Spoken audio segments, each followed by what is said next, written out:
How fast are Greenland's melting glaciers transforming our oceans?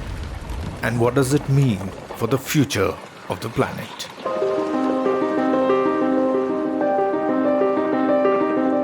To find out, an international team led by British Antarctic Survey has embarked on a high-stakes 6-week mission aboard the polar research ship RRS Sir David Attenborough.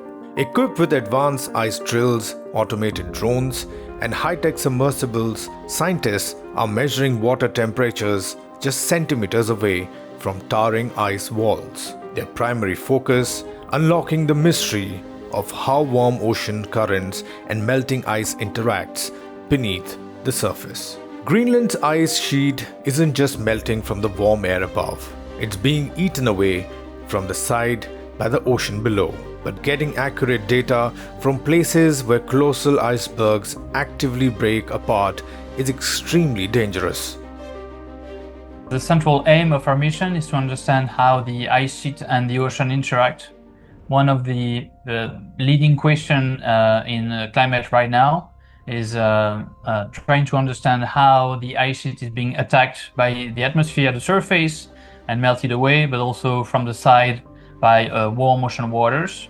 And in Greenland, it's particularly difficult to understand how that process occurs because the ice sheet terminates in 200 plus fjords. They are very thin. The icebergs are calving into the water, and so to be able to understand it, we need to measure it. And of course, measuring a place that's very active, where iceberg calves all the time, is very difficult. To go where human crews and heavy ships can't risk traveling, scientists rely on autonomous robotic submersibles. Among them is UK's most famous underwater vehicle, Boaty McBoatface, capable of diving to depths of 6,000 meters. On this mission, Boaty was tasked with a historic first, navigating directly beneath the ice melange, a treacherous churning slurry of sea ice and freshly carved icebergs. So we have small underwater robot vehicles that are not too scared to roam very close to the ice. They can even poke the ice a little bit, and it's fine, they will survive.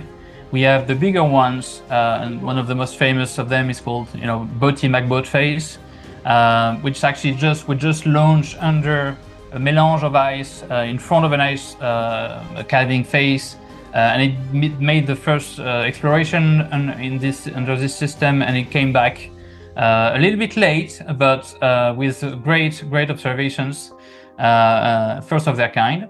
So we're very happy about that. Sending multi-million-dollar technology under shifting ice fields comes with high anxiety. When Boaty missed its scheduled rendezvous time, tension on the ship hit a breaking point.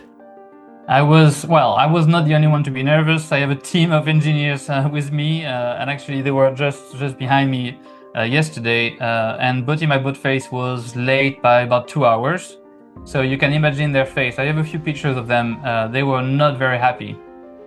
But 2 hours later, they were very, very happy suddenly. For scientists who have spent years studying both poles, the rapid degradation of Greenland's natural landscape is hard to ignore. In many ways, Greenland feels a little bit like a sorry Antarctica.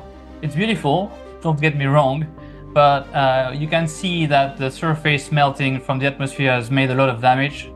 And some of the glaciers are, disappearing. Even though they used to be majestic, we can see the fjord, we can see that they've been completely carved by the ice flow, and what we see of the remaining ice is relatively small.